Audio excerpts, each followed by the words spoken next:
여러분 안녕하십니까? 계속해서 여수 MBC에서 전해드립니다. 고흥 파령산에 국내 최대의 편백림을 활용한 산림 치유의 공간이 마련됐습니다. 지역의 특산품을 접목한 테라피 센터는 친환경 목조 건축 기술로 지어졌고 다양한 코스의 편백 숲길이 조성됐습니다. 최우식 기자가 보도합니다. 고흥 파령산 기슭에 펼쳐진 국내 최대 면적의 편백숲. 416헥타르에 이르는 광활한 숲에 30년생 편백나무가 빼곡히 들어서 있습니다. 고흥군은 이곳 100헥타르에 총 사업비 280억 원을 들여 전국 지자체에서는 가장 규모가 큰 편백 치유의 숲을 조성했습니다. 유자와 편백, 석류 등 고흥 지역 특산품을 접목한 수치유동, 강당과 쉼터, 음식 체험실 등도 목조 건축 양식이 돋보이는 조형미까지 갖췄습니다.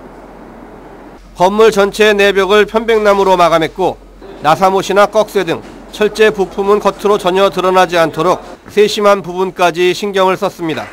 특히 수치료실에 들어가면 이게 접합부라든지 철물들이 전혀 없습니다. 이연 부위가. 그리고 강당동에 가면은 이 구조가 특이합니다. 테라피 센터와 명상 오두막, 전망 데크 등 자연을 살리면서 인공은 최소화한 친환경 시설물들이 아늑하게 설치됐습니다. 치유의 숲의 백미인 숲길은 국내에서는 처음으로 노르딕 워킹 전문 코스가 만들어졌습니다. 초급, 중급, 고급 코스로 전체 10.5km의 전문 치유의 숲길은 올 연말 완공될 예정입니다. 고흥의 편백숲을 모르시는 분들이 많기 때문에 여기를 전국적으로 이렇게 알리는 계기도 마련할 뿐더러 오시는 분들이 각종 산림 치유와 또 고흥만의 유일한 노르딕 워킹 코스를 특히 편백숲길은 지형과 식생, 산림 분포 등을 고려해 치톤 피드가 가장 많이 나오는 코스에 설계됐습니다. 파령산 편백 치유의 숲은 천혜의 자연을 활용한 힐링과 치유의 장소로 지역의 새로운 명소가 될 전망입니다. MBC 뉴스 최우식입니다. 지방선거를 앞두고 후보들 사이에 비난전이 고조되고 있습니다. 여수시장 선거에 출마하는 권세도 후보 측은 권오봉 후보가 경제청장 재직 시절 국가 보조금을 다른 용도로 부당 집행했다며 강하게 비판했습니다. 이에 대해 권오봉 후보 측은 권세도 후보가 네거티브 전략에 집착해 허위 사실을 유포하고 있다며 법적 책임을 묻겠다고 밝혔습니다. 순천시장 선거에 출마하는 손은모 후보도 허석 후보가 자서전에서 모 인사의 비리와 관련해 부적절한 해법을 제시했다며 후보 사퇴를 요구하자 허석 후보는 지나친 비방에 대응을 자제하고 있다면서도 예정된 토론회에서 입장을 밝히겠다고 반박했습니다. 여수 YMCA와 6.13 지방선거 여수시장 출마 후보자들이 잇따라 협약식을 갖고 당선 후 정책 시행을 약속했습니다. 여수 YMCA와 권오봉 후보 측은 어제 정책 협약을 맺고 지난 4월 YMCA가 제시한 6개 분야 17개 권장 공약을 중심으로 당선 시 꼭 지킬 것을 서약했습니다. YMCA는 권세도 후보 측과도 오는 4일 같은 자리를 만들어 청소년, 교육, 자치행정과 환경 분야 등에 대한 공약 이행을 공개적으로 약속할 계획입니다. 고흥군수 선거를 앞두고 후보들의 공약 검증을 위한 토론회가 마련됐습니다. 두 후보 모두 현안 해결에 대한 자신감과 함께 서로의 공약에 대해 날선 공방을 이어갔습니다. 토론회 내용을 김종숙 기자가 정리했습니다. 먼저 고흥군수 선거를 앞두고 각 후보들은 자신들이 지역 현안 해결의 적임자임을 강조했습니다. 공직 경험과 풍부한 인맥이 있습니다. 예산 확보의 적임자가 바로 공영민입니다. 전 국민이 힘을 모아 고흥발전, 지역발전에 앞장서도록 하겠습니다. 소고령사회 진입과 출산율 저하 등 대응이 절실한 문제에 대해서도 두 후보들은 날선 공방을 이어갔습니다. 그럼 문재인 대통령이 공약하고 추진하고 그런 거는 우리 고흥에서는 추진을 안 해도 되는 겁니까? 산후조리원 지원보다는 고흥에서 출산하도록 유인하는 것이 오히려 고흥 인구 증가, 지역 발전에 지역 발전을 견인할 관광산업 추진 방향과 관련해 후보들은 차별화된 공약 제시와 함께 구청사 부지 활용에 대해선 다양한 의견을 보였습니다. 국민에게 이득이 되는 주민의 기반을 둔 관광 정책이 돼야 된다고 생각을 합니다. 구청사 주변에 청경자 아트파크를 조성할 계획으로 있습니다. 고흥 해양관광 일주도를 완성시키겠습니다. 둘째로 녹동항을 밤이 아름다운 항구로 탈바꿈시켜서 군정사 주변 원도심을 역사관광지로 조성하겠습니다. 하지만 현직 군수와 관련된 소송 과정을 두고 강하게 대립각을 세우면서 세밀한 공약 검증엔 아쉬움을 남겼습니다. 재판에 참석해야 되니라고 그 군정이 중단된 거가 우리 국민들이 손해를 봤다는 얘기입니다. 그거에 대해서 조금이라도 사과를 할 생각을 해야지. 원인 제공자가 사과를 하는 것이 맞지, 저한테 사과를 하라고 하는 것은 사과당차이고 박병정 군수에게 사과를 하고 얘기를 하십시오. 12년 만에 새로운 인물을 선택하게 될 고흥군수 선거.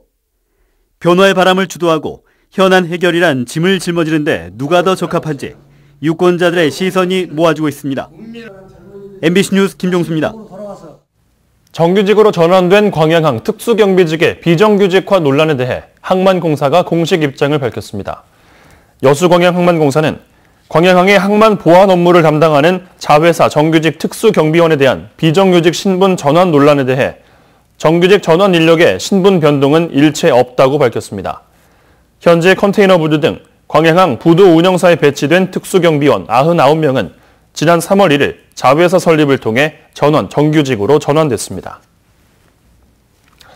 고흥의 수호천사 건강미가 2018년 전남 10대 브랜드 쌀 우수상을 받아 6년 연속 전남 10대 브랜드 쌀에 선정됐습니다. 이번 평가는 도내 각 시군에서 추천한 브랜드 쌀을 대상으로 2개월 동안 2차례에 걸쳐 품종 혼입률과 외관, 식미는 물론 중금속과 잔류 농약 검사 등을 6개 전문기관이 블라인드 평가로 실시했습니다. 수호천사 건강미는 점토 함량이 풍부하고 깨끗한 간척지에서 청정 해역의 해풍을 받고 자라 밥맛이 좋은 것으로 알려졌습니다. 광주시가 추진하고 있는 완성차 공장 설립에 현대자동차가 참여하겠다는 보도 최근 전해드렸는데요. 현대차의 투자가 현실화되면 여러모로 좋겠지만 아직 넘어야 할 산이 많습니다. 윤근수 기자가 취재했습니다. 현대차가 제안한 사업 방식은 위탁 생산, 즉 주문자 생산 방식입니다. 신차 개발과 판매, AS 등은 모두 현대차가 맡고 광주 공장에서는 주문 받은 대로 생산만 하는 방식입니다.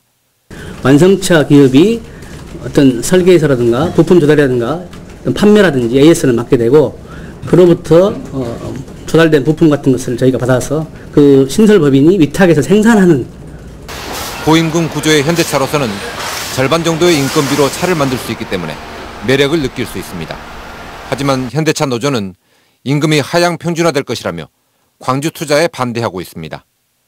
광주에서는 연구개발은 하지 않고 단순히 생산만 하기 때문에 연관 효과가 기대에 못 미칠 수도 있습니다.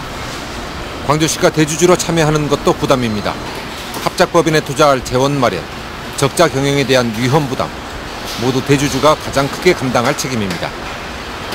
특히 위탁 생산 방식에서는 주문자가 갑이 될 수밖에 없기 때문에 자칫 책임은 대주주인 광주시가 지고 권한은 현대차가 누리게 될 수도 있습니다. 한편 현대차 노조는 이번 투자 의향과 관련해서 경영권 승계를 위해서 정부에 잘 보이려고 한 것 아니냐는 의혹을 제기했는데 공교롭게도 GM 군산공장이 문을 닫은 날 현대차는 투자 의향서를 광주시에 보냈습니다. MBC 뉴스 윤은수입니다. 여수시가 도시 미래 비전과 실행 방안을 담은 종합발전계획 수립 작업에 들어갔습니다. 여수시는 내년 5월 초까지 도시 중장기 종합발전계획을 수립하기로 하고 최근 착수 보고회를 열어 구체적인 용역 수행 방법 등을 논의했습니다. 여수시는 외부 용역과는 별도로 온라인 설문조사와 시민위원회 등을 통해 지역민들의 의견을 수렴한 뒤 이를 도시발전계획에 반영할 계획입니다. 전남대학교 여수캠퍼스의 발전 방향이 본격적으로 논의됩니다. 전남대학교 여수캠퍼스 위상회복추진위원회는 지난 29일 교육부를 방문해 면담을 가진 결과 교육부와 전남대로부터 여수캠퍼스의 장기 발전 계획을 다음 달 말까지 수립할 것을 약속받았다고 밝혔습니다. 추진위원회는 여수캠퍼스가 지역 거점 대학 역할을 하지 못해 지역 인재 유출 현상이 점점 심해지고 있다며 여수 지역 대학 교육 환경에 획기적인 변화가 필요하다고 주장하고 있습니다. 순천시가 지역에서 기여한 시민들을 대상으로 순천 시민의 상 추천 작업에 들어갔습니다. 순천시는 지역개발과 사회복지 등 다양한 분야에서 지역민과 기관단체장 등의 추천을 받아 순천 시민의 상 후보자를 접수한다며 현지 조사와 심의를 거쳐 최종 수상자를 결정할 계획입니다.